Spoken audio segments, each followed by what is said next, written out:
हे guys, what's up everyone. आज हम job costing करेंगे। Job costing same to same bills of material की तरह होता है, बट कुछ कुछ पॉइंट्स चेंज हो जाते हैं उसके। वो सभी समझेंगे, सब करेंगे, process step by step job costing complete करेंगे। अब क्वेश्चन आता है कि जॉब कोस्टिंग क्यों करी जाती है। जॉब कोस्टिंग होती है और ये बहुत ही एक सिंपल मेथड है, एक सिंपल टॉपिक है। अब इसका मीनिंग होता है कि इसको डिजाइन करा गया है किसी भी एक इंडिविजुअल प्रोजेक्ट का कोस्ट को ट्रैक करने के लिए, कोस्ट को निकालने के लिए, कि मतलब कंपनी ने एक इंडिविजुअल प्रोजेक्ट पे काम किया तो उसका कितना कोस्ट आया, उसको कितना सामान पड़ा, रॉ मटेरियल्स, और उसके बाद जब उसने कोस्ट कंप्लीट किया उसने कितने प्रॉफिट पे सेल किया उसको, रिपोर्ट्स एंड इसके सभी के सभी चीज इस वीडियो में कवर करेंगे हम। तो सबसे पहले आपको F11 में जाना है, कुछ नहीं करना, F11। उसके बाद आपको यहाँ पर तीन चीज कंटिन्यूसली यस करनी है। एक तो सबसे पहले ये है इनेबल बिल वाइज एंट्री, इसको यस करना है। दूसरी चीज आपको कॉस्ट सेंटर, बहुत मेन रोल है यहाँ पर कॉस्ट सेंटर का। वीडियो बना रखी है कॉस्ट सेंटर की, नहीं देखी आपने, लिंक डिस्क्रिप्शन में जाइए देखिए। एंड यहाँ पर इसको भी यस करेंगे हम। और उसके बाद तीसरा होता है यहाँ पर हमारा जॉब कोस्टिंग का, क्योंकि हम जॉब कोस्टिंग ही कर रहे हैं तो enable job costing yes. And then control ऐसे सेव कर लेंगे। और उसके बाद सबसे पहले हमको जाना है क्रिएट में। क्रिएट में जाने के बाद कॉस्ट सेंटर ऑप्शन आ रहा है, यहाँ जाइए। अब यहाँ पर आपको बनाना है प्रोजेक्ट। अब प्रोजेक्ट कौन सी कंपनी, मतलब कंपनी जो है किस प्रोजेक्ट के ऊपर काम करने वाली है, कौन से प्रोजेक्ट वो डन करने वाली है। प्रोजेक्ट मीन्स हो गए या तो बिल्डिंग, कंपनी को कभी कभी बिल्डिंग प्रोजेक्ट मिलता है क्योंकि कंपनी बहुत सारी होती हैं, उसको बिल्डिंग बनानी है, फैक्ट्री बनानी है, या कुछ और भी कुछ उसको प्रोजेक्ट मिल रखे हैं, तो उन सब चीज़ों के लिए। तो हम यहाँ पर बिल्डिंग प्रोजेक्ट मानते हैं कि बिल्डिंग प्रोजेक्ट मिला है कंपनी को करने के लिए। एंड देन यहाँ पर उसके बाद आपको यहाँ देखिए इस ऑप्शन को यस करना है, क्योंकि हम जॉब कोस्टिंग ही करेंगे बिल्डिंग प्रोजेक्ट का। बिल्डिंग प्रोजेक्ट के सारे कॉस्ट को हम ट्रैक करेंगे कि जॉब को परफॉर्म करते वक्त कितना कॉस्ट आया, वही जॉब कोस्टिंग है। तो यहाँ पर यस करा। अगर आपका ऑप्शन नहीं आ रहा है तो F12 क्लिक करो आप, F12 दबाइए। यहाँ देखिए आप, यहाँ पर ऑप्शन आ रहा है यूज करना है as a cost centre. And then यहाँ पर एक और ऑप्शन आ रहा है ये set job costing for cost centre, cost centre को जॉब कोस्टिंग के लिए यूज करें। फिर आपका ऑप्शन शो हो जाएगा, आप कंट्रोल इसे सेव करना है। अब उसके बाद आपको क्रिएट में जाना है। क्रिएट में जाने के बाद आपको गोडाउन बनाना है, क्योंकि जो हम परचेज करेंगे रॉ मटेरियल्स वो किस गोडाउन में आएगा, क्योंकि किसी भी प्रोजेक्ट को बनाने के लिए हमको बहुत सारी चीज चाहिए होती हैं, जैसा कि हमने BOM बिल्स ऑफ मटेरियल में भी पढ़ा था। आपने वीडियो नहीं देखी, उसकी लिंक मिल जाएगी आपको। अब क्रिएट करना है गोडाउन। हमने मुंबई मान लिया यहाँ पर कि मुंबई है। अब उसके बाद यहाँ पर अब देखिए यहाँ पर कि अगर आपके पास कभी कभी ऐसा भी होता है कि गोडाउन बनाते वक्त हमारा ये ऑप्शन शो नहीं हो रहा है, ये ऑप्शन जॉब कोस्टिंग के लिए बहुत ही इंपॉर्टेंट है भाई, कॉस्ट सेंटर में भी और गोडाउन क्रिएशन में भी। F12 करो, नहीं आ रहा तो।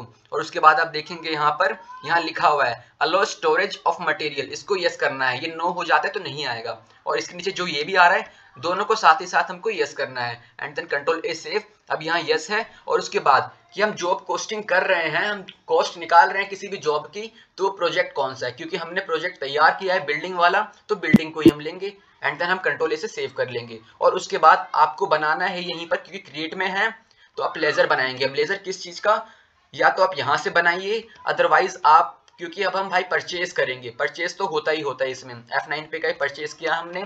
अब पार्टी, अब ये पार्टी हम क्रिएट में लेजर से बना सकते हैं या फिर यहाँ पर भी। तो पार्टी बना लिया हमने, विशाल मिश्रा। एंड देन क्योंकि परचेज कर रहे हैं तो क्रिएटर हो गए ये। अब उसके बाद ये GST के बेसिस पे भी हो सकता है और नहीं भी हो सकता। अब कंट्रोल ए से हमने सेव कर लिया। अब क्योंकि परचेज है तो परचेज हमको बनाना पड़ेगा, परचेज। एंड देन फिर परचेज अकाउंट में जाएगा ये। एंड उसके बाद यहाँ पर कंट्रोल ए से सेव। एंड देन अब उसके बाद हम उस बिल्डिंग प्रोजेक्ट के लिए कौन कौन से रॉ मटेरियल्स को परचेज करेंगे इस पर्सन से, तो अब यहाँ पर आएगा। अब क्योंकि हम बिल्डिंग प्रोजेक्ट कर रहे हैं तो सबसे पहले भाई हमको आयरन स्टील तो चाहिए होगा, है ना। अदरवाइज हम रॉड्स, बिल्कुल उसका बेस, एक पावरफुल बेस कैसे तैयार कर पाएंगे। अब आयरन स्टील्स हम मान लेते हैं कि ये केजी में परचेज कर रहे हैं हम, तो केजी लिख लिया। एंड देन यहाँ पर भी कंट्रोल से सेव कर लिया। अब उसके बाद क्योंकि इस पे GST एप्लीकेबल नहीं है तो ठीक है भाई, अब उसके बाद गोडाउन यहाँ पर, क्योंकि हमने गोडाउन बनाया है तभी गोडाउन के बाद ऑप्शन आ रहा है। अब मुंबई है, हम मुंबई के गोडाउन में परचेज कर रहे हैं ये सभी। अब कितनी हमने परचेज करी है, 500 kg at the rate 3000 basis पे। अब उसके बाद क्योंकि एक चीज से तो होगा नहीं, एक चीज से बनेगी नहीं, अब हमको क्या चाहिए, सीमेंट चाहिए भाई। अब यहाँ पर ये बैग्स में होते हैं, है ना। एंड देन उसके बाद कंट्रोल ए से सेव इसको भी, कंट्रोल ए। अभी गोडाउन, अब ये भी उसी गोडाउन में आएगा। अभी देखना हमको एक और गोडाउन बनाना पड़ेगा जब हम स्टॉक जनरल करेंगे। एंड क्वांटिटी हमने इसकी 700 ली है। अब रेट है इसका, कंट्रोल ए से सेव। अब उसके बाद हमको कुछ और भी लेना पड़ेगा जो कि हमारा ब्रिक्स है। तो ब्रिक्स के लिए हम दोबारा से ब्रिक्स बनाएंगे। एंड देन उसके बाद क्योंकि ये यूनिट्स हैं, इसको हम यूनिट्स में ले लेते हैं। एंड देन यूनिट्स आ गया। अब कंट्रोल से सेव कर लिया हमने इसे। अब गोडाउन, इसको भी हम मुंबई में परचेज कर रहे हैं, मुंबई के गोडाउन में। और ब्रिक्स हमने 10,000 मंगवा ली एट द रेट 100 पे। अब उसके बाद, अब जैसे कि हम बिल्डिंग परचेज कर रहे हैं तो हमको कुछ और भी चाहिए। अब कंक्रीट्स भी चाहिए होती हैं, कंक्रीट्स बनाएंगे। अब एंड देन उसके बाद इसको भी हम केजी में ले लेंगे। एंड कंट्रोल ए से सेव कर लिया। अब गोडाउन हमने वही रखा है, मुंबई। एंड क्वांटिटी हमने ले ली और उसके बाद प्राइस हमने रख लिया। एंड देन कंट्रोल ए से सेव। अब ये सभी चीज जो कि यूजफुल होने वाली है हमारे प्रोजेक्ट के अंदर, अब इसको हम कंट्रोल ए से सेव कर लेंगे। अगर हम जीएसटी लगाते हैं, जीएसटी यहाँ आ जाती। अब कंट्रोल ए से सेव। अब क्योंकि अब हमने परचेज कर लिया है तो उसके बाद पेमेंट तो करनी पड़ेगी, जिससे परचेज करा है ना, तो पेमेंट भी करेंगे उसको। बट अब इसके बाद हम ऑल्टर में जाएंगे, पेमेंट कर लेंगे, पर इससे पहले हम जाते हैं ऑल्टर में। और ऑल्टर में हमको जाना है वाउचर टाइप में। वाउचर टाइप में जाने के बाद स्टॉक जनरल में जाना है हमको। अब यहाँ पर हमको दो क्लास क्रिएट करनी पड़ेंगी। सबसे पहला आएगा कंजप्शन। अब जब कंजप्शन पे आप एंटर करेंगे, अगर आपने गोडाउन एंड कोस्ट एंटर में आपने वो दोनों F12 से इनेबल करे होंगे, उसके बाद ही आपका ये ऑप्शन आएगा। अब यहाँ पर आप देख रहे हैं नीचे वाला use for job costing consumption. Consumption के लिए हम इस जॉब कोस्टिंग का यूज करेंगे। यस, कि कंज्यूम तो करेंगे भाई, परचेज कर रहे हैं मटेरियल, कंज्यूम तो हम करेंगे। एंड दूसरा बनेगा हमारा ट्रांसफर। और ट्रांसफर में हमको यहाँ पर ऊपर वाला यस करना है। अब क्योंकि ट्रांसफर का मतलब होता है जो हमने एक गोडाउन में परचेज किया है उसको दूसरे गोडाउन में भेजना, उस मटेरियल्स को कंज्यूम करने के लिए, तो वो ट्रांसफर होता है। तो सबसे पहले हम ट्रांसफर ही करते हैं। अगर ट्रांसफर कर रहे होंगे तो, ट्रांसफर नहीं होगा तो ट्रांसफर का ऑप्शन यहाँ पर हम बना भी लेंगे तो भी ट्रांसफर नहीं करेंगे, अदरवाइज हम बनाएंगे नहीं। यहाँ पर कंट्रोल ए से सेव किया हमने। एंड देन कंट्रोल क्यू से बाहर निकले। अब उसके बाद जाना है हमको वाउचर में। अब आपको यहाँ दबाना है Alt F7। अब यहाँ पर देखिए, यहाँ पर आगे क्योंकि हमने क्लास बनाया था तो क्लास का ऑप्शन आएगा। सबसे पहले ट्रांसफर करेंगे। अब ट्रांसफर करना है डेस्टिनेशन गोडाउन, कि किस गोडाउन में हमको भेजना है माल। तो अब उसके बाद क्योंकि हमको भेजना है दूसरे गोडाउन में, तो हम क्रिएट कर लेंगे न्यू वाला।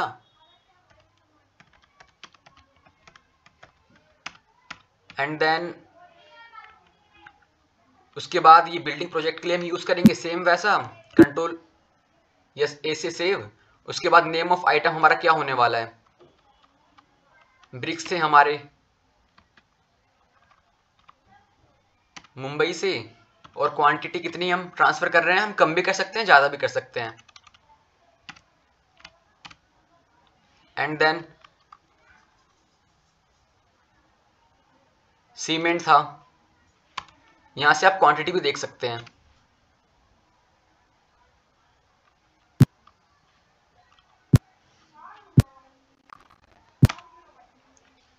बैग्स थे 700।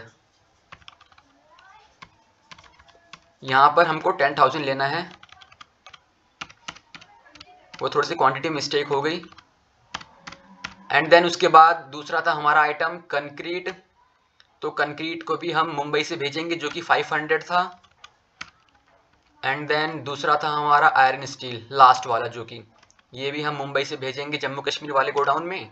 और उसके बाद इसका प्राइस था, सॉरी ये था 500। ये भी प्राइस अपने आप बाय डिफॉल्ट आना चाहिए। अगर प्राइस आपका बाय डिफॉल्ट नहीं आ रहा तो कहीं ना कहीं आपने मिस्टेक करी है। अब कंट्रोल ए से इसको सेव कर लेंगे हम, सेव हो गया। अब दूसरी चीज़ आती है हमारी कंजप्शन, क्योंकि अब परचेज कर लिया, ट्रांसफर कर लिया, तो कंज्यूम तो करेंगे ना। तो ऑल्ट F7 दोबारा दबाइए और कंजप्शन पे जाइए आप। अब उसके बाद यहाँ पर आप कंज्यूम करेंगे। अब कंज्यूम करने का ऑप्शन आ गया, क्या था वो, अब ये सारे के सारे मटेरियल्स आप लेंगे कि आप इनमें से कितना कितना मटेरियल कंज्यूम कर रहे हैं। अब देखिए यहाँ पर मुंबई में सारे जो माल थे अब जीरो दिखाई दे रहे हैं, यहाँ पर मुंबई में जीरो माल हो गए हैं। अब सब ट्रांसफर हो गए जम्मू कश्मीर वाले में। तो ठीक है भाई, हम एक बार में सारे यूज़ कर रहे हैं तो ले लिया। एंड देन उसके बाद क्वांटिटी इसकी, यहाँ पर भी रेट बाय डिफॉल्ट आना चाहिए।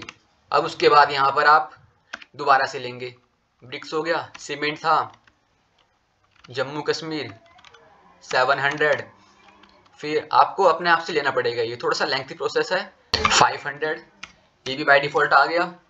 एंड देन उसके बाद आयरन स्टील था हमारा लास्ट, इसका गोडाउन मुंबई में सब 00 शो करेगा क्योंकि मुंबई में तो कुछ है ही नहीं अब उस वाले गोडाउन में। अब उसके बाद आपको यहाँ पर कुछ नहीं करना, अब यहाँ पर आप कंट्रोल से सेव करो। अब इसकी सर लिस्ट कहाँ देखते हैं, रिपोर्ट कहाँ चेक करते हैं, जाइए डिस्प्ले मोर रिपोर्ट में चले गए सर। अब उसके बाद स्टेटमेंट ऑफ इन्वेंट्री में जाइए आप, और उसके बाद अब जॉब वर्क एनालिसिस पे जाइए। अब जो आपने प्रोजेक्ट तैयार किया था क्लिक करो। अब उसके बाद ऑल्ट F1 करो यहाँ पर।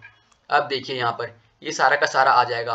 कभी कभी होगा आपका कि आपका ये शो नहीं हो रहा होगा, उसकी भी वीडियो मैंने बना रखी है प्रॉब्लम सॉल्यूशन वाले की, वो देख लेना।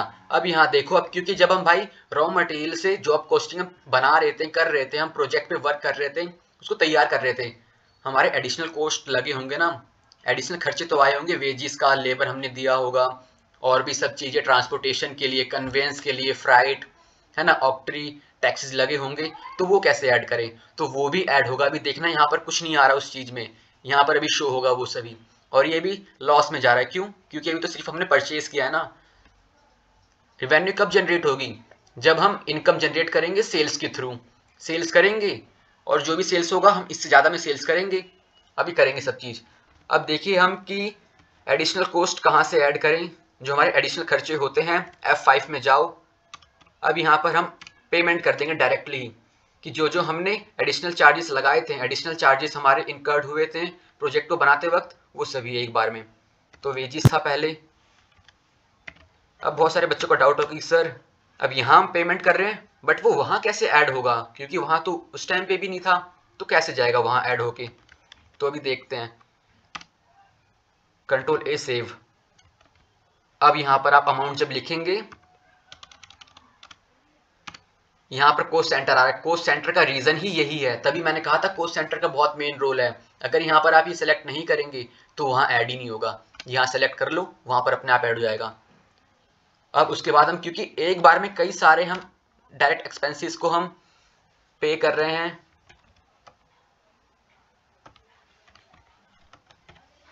ट्रांसपोर्टेशन है हमारा, बिल्कुल ये भी डायरेक्ट है क्योंकि भाई प्रोडक्शन से रिलेटेड है। Control A save. And then ये था हमारा 2.5 लाख। अब ये भी same cost centre, control A।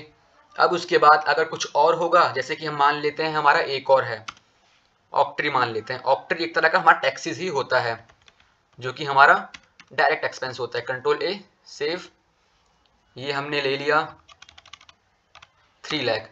अब उसके बाद सेम बिल्डिंग प्रोजेक्ट। अब उसके बाद क्योंकि हम कैश से पेमेंट कर सकते हैं या बैंक से कर सकते हैं, अब उसके बाद हमने पेमेंट कर दिया, कंट्रोल A सेव। अब उसके बाद आप जाइए display more report, statement of inventory and job work analysis पे। अब यहाँ पर देखिए आप डिफरेंस आ रहा है ना, यहाँ पर देखिए सारे के सारे डायरेक्ट एक्सपेंसेस जो हमने लिए थे, जो हमारे प्रोजेक्ट के रिलेटेड इसकी वजह से प्रोजेक्ट को बनाते वक्त इनकर्ड हुए थे, वो सभी के सभी यहाँ पर लिस्टेड हो गए।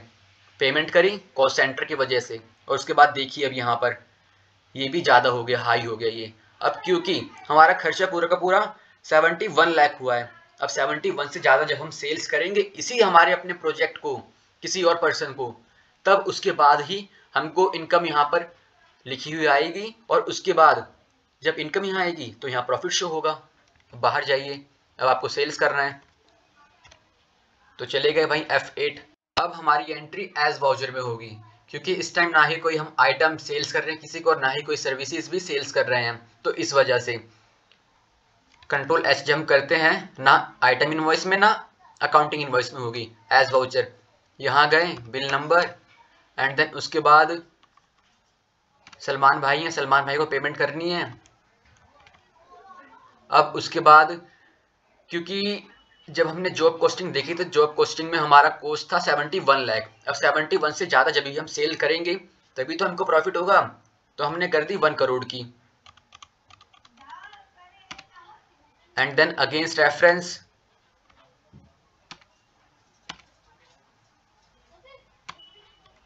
सॉरी ये न्यू होगा, क्योंकि ये न्यू पर्सन है तो न्यू पर्सन को हम न्यू रेफरेंस में तो सेल्स करेंगे, और उसके बाद यहाँ पर सेल्स आएगा, क्योंकि हम सेल्स में कर रहे हैं एज वाउचर। जनरल आपने करी होगी, debtor account debit to sales, या फिर Ram Shyam Mohan account debit to sales, क्योंकि सेल्स हमारी क्रेडिट होती है बिकॉज ये इनकम है। कंट्रोल ए सेव, यहाँ पर कुछ नहीं आएगा। अब यहाँ पर आप कॉस्ट सेंटर जरूर लेंगे, कॉस्ट सेंटर को भूलना नहीं है। कंट्रोल ए सेव कर लिया। रिपोर्ट चेक करेंगे, display more report, statement of inventory, और उसके बाद जॉब वर्क एनालिसिस। अब हमने अपने प्रोजेक्ट को जब एंटर किया, अब ऑल्ट F1 करेंगे तो यहाँ पर आप देख सकते हैं आ गया कि हमने सेल्स करी है 10 करोड़ की, प्रॉफिट हुआ है हमको 9 करोड़ 29 लाख का, हमारा एक्सपेंस ये था।